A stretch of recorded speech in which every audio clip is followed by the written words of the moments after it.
Saya akan menelisiknya eksklusif.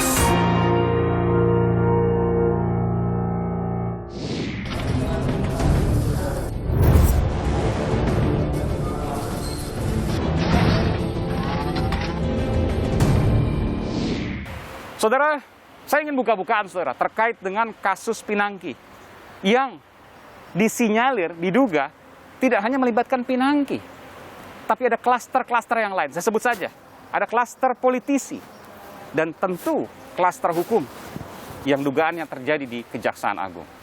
Saya sudah bersama dengan Patrice Rio Capella. Ia adalah petinggi partai politik yang sudah malang melintang di sejumlah partai politik dan saya tengarai, ia tahu tentang kong kali kong yang biasa terjadi di partai politik atau orang-orang politisi dan melibatkan atau menyerempet kasus hukum. Betul, Bung Rio? Ya. Saya ingin bertanya pada Anda, kasus Pinangki ini tidak mungkin sendiri. Ya, betul. Dari mana Anda punya data itu? Begini, konstruksinya itu adalah seorang Joko Chandra yang memang dikenal licin secara luas, dia pebisnis besar itu. Kemudian tiba-tiba dia kenal seseorang lagi itu namanya Andi Irfan Jaya. Dua orang inilah yang selalu berhubungan ya dengan yang namanya Joko Chandra. Bahkan sebelum Pinangki? Iya. Jadi Anda mendengar bahwa Andi Irfan Jaya berhubungan sebelum Pinangki? Iya. Dari mana Anda bisa punya data itu? Saya jelaskan dulu, bahkan bertemu terus dengan Joko Chandra. Apakah kemudian tiba-tiba seorang Joko Chandra kemudian mempercayakan urusan dia yang besar itu kepada dua orang ini? 140 miliar? Tentu tidak, ya. Oke. Kalau Pinangki bertemu dengan Joko Chandra, itu urusannya jelas dengan kejaksaan. Tapi Pinangki dengan jabatan eselon 4 itu tidak akan punya power yang cukup untuk melakukan upaya-upaya menjalankan niat dari Joko Chandra. Oke. Patut diduga bahwa Pinangki itu pasti berkoordinasi dengan atasannya yang lebih punya power untuk memuluskan niat dari Joko Chandra. Oke, jadi kita bicara nih. Ini bicara klaster kejaksaan Pinangki pasti kaki tangan atasannya. Ada pasti atasnya. Siapa atasannya ini kemudian harus diselidiki. Ya, diselidiki. Anda yakin dengan itu? Saya yakin 1000%. 1000%? 1000%. Jadi Pinangki hanya diutus untuk mengurus kasus di hukum ini? Iya. Oke. Irfan Jaya? Irfan Jaya ini kita tidak tahu kapasitasnya apa. Andi Irfan ini adalah wakil ketua Dewan Pimpinan Wilayah Partai Nasdem Sulawesi Selatan yang direkrut oleh ketua DP Sulsel yang bernama Harus Dimase yang sekarang anggota DPR. Nah, hari ini dia tidak punya ketepauan apa-apa. Bisa bersama-sama Pinangki bertemu dengan Joko Chandra untuk membantu niat Joko Chandra dan menawarkan 100 juta US proposal. Kan menurut dakwaannya dia diajak Pinangki, teman dekat Pinangki. Oke. Tapi fakta-faktanya adalah apakah kemudian diajak Pinangki, maka Pinangki sangat bergantung kepada seorang Andi Irfan? Tentu tidak. Buktinya? Apa peran Andi Irfan? Buktinya adalah uangnya mengalir ke Andi Irfan sendiri. Oke. Logikanya kalau seandainya Pinangki yang ngajak, maka semuanya kasih Pinangki semua ke Pinangki aja. Pinangki baru membagi dia. Baru bagi Irfan? Ya, tapi kan ini ada uangnya juga ke... Ya. Ke Andi Irfan langsung dari Joko Chandra? Yang tidak ada urusannya dengan meskipun sudah dibantah oleh Irfan Jaya. Nanti kita akan lihat. Nanti kita akan lihat perjalanan selanjutnya ya. Jadi ada aliran uang ke Pinangki, ada aliran uang Andi Irfan Jaya. Ya. Ini menunjukkan bahwa ada dua klaster yang berbeda. Dua klaster yang berbeda. Oke. Sekarang pertanyaannya, apa yang dijual oleh Andi Irfan terhadap atau kepada Joko Chandra dengan kasus ini? Nggak ada. Joko Chandra tidak menilai atau tidak melihat siapa Andi Irfan. Yang dilihatnya adalah siapa yang mengutus Andi Irfan. Tidak mungkin Andi Irfan tiba-tiba datang, Pak saya bisa bantu Anda begini. Anda siapa? Anda ngomong, kata Pinangki wakili media. Media apa yang Anda wakili? Kasarnya Joko Chandra tidak membutuhkan media. Betul. Kalau perlu media nggak ada yang tahu, kemudian dia bisa bebas. Berjalan dalam gelap, bawah tanah. Nah, itu poinnya kan. Nah, kemudian dia percaya itu karena apa? Karena atasnya kedekaan dia patut duga mengatakan, oke, kita utus Andi Irfan untuk berhubungan pada Anda. Oke? Klaster politisi. Klaster politik.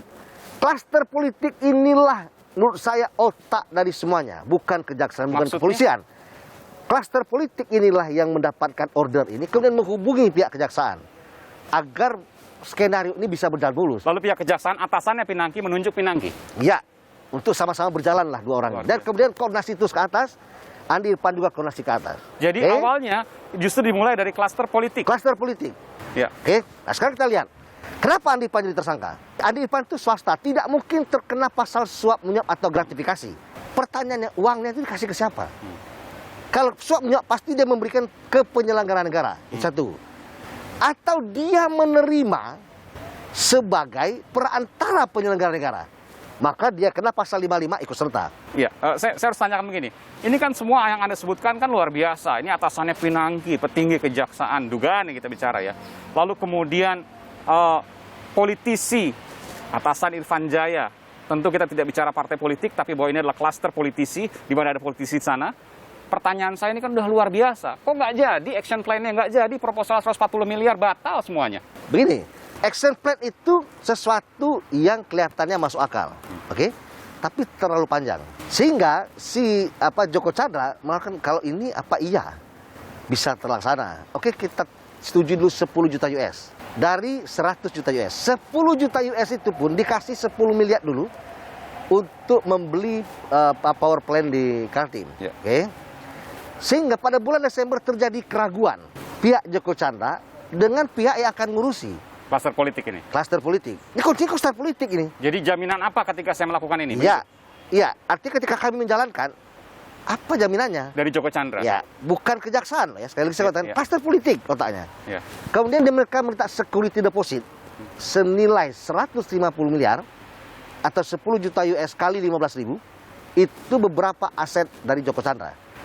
Di situ Joko Chandra merasa diperas, dipaksa, seakan-akan tidak ada trust di antara mereka. Berapa jaminannya waktu itu? 150 miliar, Anda punya data valid ini?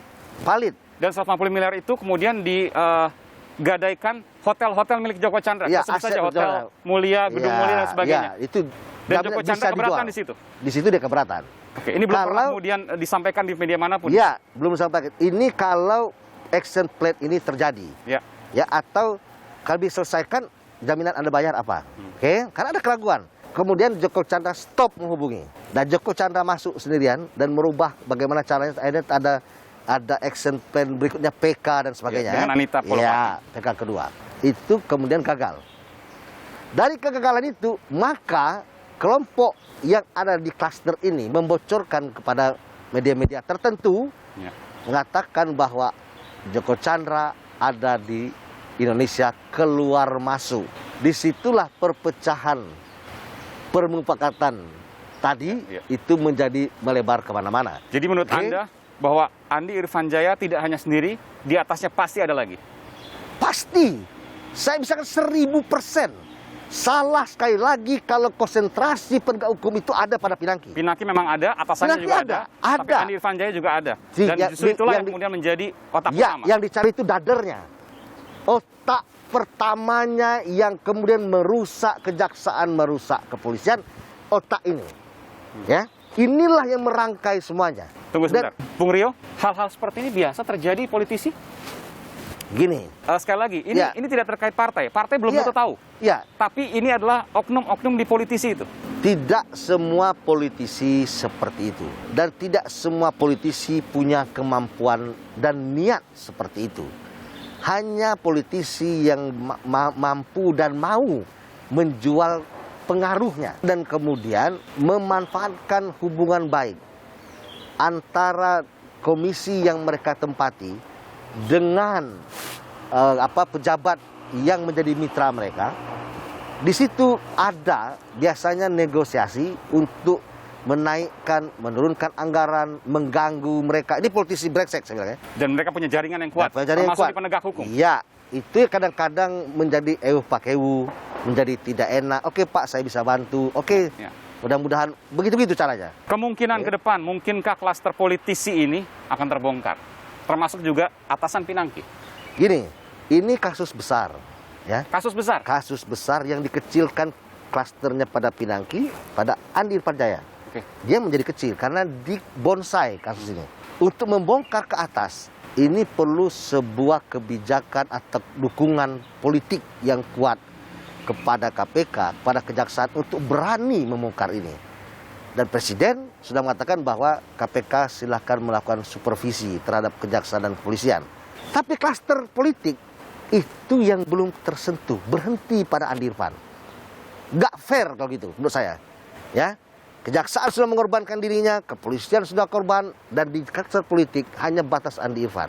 Ya, oleh karena itu KPK perlu mengambil alih dalam soal siapa di atas Andi Irfan.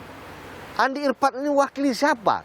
Karena disinilah dimulainya proses kasus ini, gitu. Baik, terima kasih Bung Patrice Rio Capella. Ya. Bung Rio, sebelumnya Partai Nasdem, sekarang di PDI Perjuangan, betul ya? Ya. Dan Anda banyak malah melintang di partai politik, termasuk terakhir adalah Sekjen Partai Nasdem. Terima kasih atas informasinya.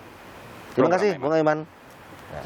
Saudara, tidak hanya soal jaringan yang kemudian tidak digambarkan secara gamblang di dalam dakwaan, tapi juga ada informasi yang hilang di dalam dakwaan. Saya akan melisiknya eksklusif